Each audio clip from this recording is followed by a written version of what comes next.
সুখের pattern change হয় মানুষের। যেরকম চাওয়ার কোনো শেষ নেই, সুখেরও কোনো শেষ নেই। এক এক সময় এক এক জায়গা থেকে সুখ আসবে, সেটা নিয়ে বেঁচে থাকতে হবে আর কি। আপস অ্যান্ড ডাউন লাইফে সবার থাকে, আপসেট সবাই হয়, আমিও হই। আর যখন খুব বেশি খারাপ লাগে, এটা আমি আগেও বলেছি, এখনও বলি, তখন আর কি আল্লাহ ভক্ত তো এমনি আছি, বাট আমি নামাজে চলে যাই। আমি তখন খুব নামাজ পড়ি এবং আল্লাহর কাছে অনেক কান্না করি যে আল্লাহ, আমি যদি এখন কষ্ট পাচ্ছি, আমাকে এই কষ্টটার থেকে আপনি আমাকে মুক্ত দেন, আমি যেন খুশি থাকতে পারি, এইটুকুই চাই আর কি। দর্শক, আমার সাথে এখন যিনি উপস্থিত আছেন তাকে মাল্টি ট্যালেন্টেড বলা চলে, কারণ তিনি নাচ, অভিনয় সব কিছুতেই পারদর্শী। সেই সাথে এবার অভিষেক হয়েছে একটি সিনেমায়, সেটা হচ্ছে আলী সিনেমা। কেমন ছিল সেই জার্নিটা, শুনবো তার কাছ থেকেই। নবীরা, কেমন আছেন? ভালো আছে আলহামদুলিল্লাহ। প্রথম সিনেমায় ইরফান সাজ্জাদের বিপরীতে অভিনয় করেছেন, হ্যাঁ, কেমন, মানে তার সাথে অভিনয়ের অভিজ্ঞতাটা কেমন ছিল? সিনেমায় প্রথম ইরফানের সাথে, কিন্তু আমার ইরফানের সাথে অনেক কাজ হয়েছে। আমি যখন আমার উইট দিয়ে যাত্রা শুরু 2011-তে, আর ও ফেয়ার অ্যান্ড হ্যান্ডসাম করে তখন বের হয়, তো আমাদের একসাথে প্রায় 2টা সিরিয়াল অন রানিং ছিল তখন। একটা ছিল জার্সি নাম্বার 10, আর একটা ছিল মায়া, ফেরদৌস হাসান রানার ডিরেকশনে। সো ওর সাথে আমার কাজ আসলে নতুন না, সিনেমায় একেবারেই নতুন, কিন্তু সিনেমাতে এই জায়গাতে ও আমার কাছে একেবারেই নতুন। কারণ এখানে একেবারেই ওকে ডিফারেন্ট ওয়েতে প্রেজেন্ট করা হয়েছে, যেহেতু ও কথা বলতে পারে না, বাক প্রতিবন্ধী থাকে। তো ওর সাথে কাজ করার অভিজ্ঞতাটা এবার জার্নিতে খুব ভালো ছিল, ডিফারেন্ট ছিল। সিনেমা যেহেতু অভিষেক হলো, অর্থাৎ প্রথম সিনেমার অভিজ্ঞতার কথাও বললেন, আমি বলবো যে আসলে সিনেমার এই অভিজ্ঞতার থেকে আসলে কি উপলব্ধি হলো, যে সিনেমার এই বড় পর্দার কাজটি আসলে কি ছোট পর্দা থেকে কঠিন নাকি সহজ, নাকি অভিনয়ের জগৎটা আসলে কঠিন? আসলে একজন অভিনেত্রী হিসাবে অভিনয় করাটা কিন্তু অনেক কঠিন, সেটা যেই মাধ্যমেই হোক, সেটা নাটক হোক অথবা সিনেমায় হোক, দুটো জায়গাতেই অনেক কঠিন। কিন্তু নিজেকে প্রেজেন্ট করার মতো জায়গা হচ্ছে গিয়ে আসলে সিনেমাতে বড় পর্দায় মানুষ যখন অভিনয়টা দেখে, আমার কাছে মনে হয় মানুষ তখন সেটা আরও প্রপারলি দেখতে পারে, আর আমিও আমাকে এক্সপ্রেস করতে পারি। এই কারণে আসলে সিনেমাটা আমার কাছে বেশি এখন ভালো লাগে। আর নাটক তো বরাবরই করেই এসেছি, ওইটা তো আসলে নতুন করে বলার কিছু নেই ওইটা নিয়ে। সবে যে কাজ করছেন অনেক দিন যাবত, আসলে কি মনে হয়, যেহেতু বাংলাদেশের প্রেক্ষাপটে অনেক মডেল বা অভিনেত্রী বা অভিনেতা অনেক সংখ্যা অনেক বাড়ছে দিনকে দিন, কি মনে হয় কতটুকু চ্যালেঞ্জিং?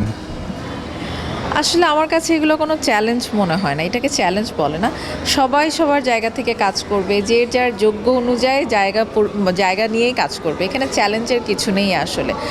চ্যালেঞ্জটা নিজের কাছে, যে আমি কতটা ভালো কাজ করতে পারছি, আমি দর্শককে কতটা ভালো কাজ দিতে পারছি, সেটা ইম্পর্টেন্ট। আর আমার মাধ্যম তো আসলে একটা না, আমার নাচ, মডেলিং, অভিনয়, আমার 3টা মাধ্যম, তো এখন আবার যুক্ত হয়েছে cinema.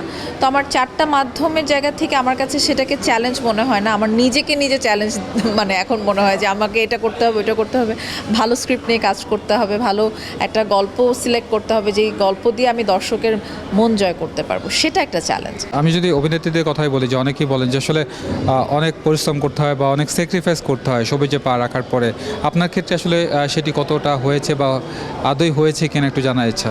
Life is all about sacrifice. আসলে এখানে আপনি শুধু সবিজে না, পৃথিবীর যে কোনো কাজেই আপনাকে স্যাক্রিফাইস করতে হবে।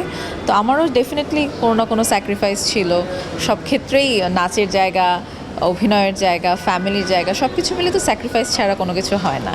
আর এই জগৎটা আসলে খুব ফ্ল্যাশি, তো সবার কাছে মনে হয় যে আমরা খুব স্যাক্রিফাইস করতে পারি না বা স্যাক্রিফাইস করি না, আমরা এইভাবেই ফ্ল্যাশি লাইফ লিড করি। বা আসলে তা না, আমাদের জায়গাটা অনেক কঠিন। আমাদের এই মিডিয়া ইন্ডাস্ট্রি এত সহজেই সবাই সফলতা পায় না, অনেক পরিশ্রমের পরে সফলতা আসে। আপনার কাছে আসলে সুখের সংজ্ঞাটা কি? অর্থাৎ সবাই তো বলে যে আমি সুখী হতে চাই, সুখের সংজ্ঞাটা আপনার কাছে কি? সুখের সংজ্ঞা তো আসলে এক একজনের কাছে এক এক রকম। আমার কাছে হচ্ছে কি, নিজেকে এখন এই মুহূর্তে নিজেকে ভালো রাখাই হচ্ছে কি সুখের। আমার যদি এখন মনে হয়, আমি এটা আগেও বলেছি, আমার যদি এখন মনে হয় যে আমি লং ড্রাইভে যে আমি সুখে থাকবো, ওই মুহূর্তটাই আমার কাছে সুখ আর কি। এটাকে আসলে ডিসক্রাইব করতে পারবো না যে আমি সারা জীবন এই ওয়েতেই থাকবো। সুখের প্যাটার্ন চেঞ্জ হয় মানুষের। যেরকম চাওয়ার কোনো শেষ নেই, সুখেরও কোনো শেষ নেই। এক এক সময় এক এক জায়গা থেকে সুখ আসবে, সেটা নিয়ে বেঁচে থাকতে হবে আর কি। একটার পর একটা সুখের অনুভব হয় যে সেটা আমাকে পেতে হবে এমন কিছু। আচ্ছা, এরকমই যদি আপনি কোনো কিছু হয়তো পাননি লাইফে, তখন সেটা নিয়ে আসলে কোনো আপসেট তৈরি হয় কিনা, বা সেটা হলেও বা আপনি কি করেন? অফকোর্স আপসেট হই, কেন আপসেট হব না? আমি একটা নর্মাল হিউম্যান বিং, তো সেই জায়গা থেকে আপস অ্যান্ড ডাউন লাইফে সবার থাকে, আপসেট সবাই হয়, আমিও হই। আর যখন খুব বেশি খারাপ লাগে, এটা আমি আগেও বলেছি এখনও বলি, যে আমি ভীষণ তখন আর কি আল্লাহ ভক্ত তো এমনি আছি, বাট আমি নামাজে চলে যাই তখন। আমি তখন খুব নামাজ পড়ি এবং আল্লাহর কাছে অনেক কান্না করি যে আল্লাহ, আমি যদি এখন কষ্ট পাচ্ছি, আমাকে এই কষ্টটার থেকে আপনি আমাকে মুক্ত দেন, আমি যেন খুশি থাকতে পারি, এইটুকুই চাই আর কি। দর্শকদের উদ্দেশ্যে এটাই বলা যে আপনারা ভালো ছবি দেখবেন, ভালো ছবির সাথে থাকবেন, হলে এসে মুভি দেখবেন। আসলে আমরা এখন এতটাই ঘরকোণে হয়ে গেছি কিছু কিছু ক্ষেত্রে, যে আমরা হয়তো ঘরে বসে ছোট পর্দায় এখন, মানে ছোট পর্দা আমি মেন করছি, ছোট স্ক্রিন টিভিতে আমরা মানে বেশি পছন্দ করি মুভি দেখতে, কিন্তু হলের যে মজাটা, সেই মজাটা আমার মনে হয় না সেটা আমি ঘরের টিভিতে পাবো। সো দর্শককে বলবো প্লিজ হলে এসে মুভি দেখুন। আর আলী মুভি আমার ফার্স্ট মুভি, আপনারা দোয়া করবেন যেন আপনাদের মন জয় করতে পারি আলী দিয়ে এবং পরবর্তী যে কোনো মুভি দিয়ে। Thank you.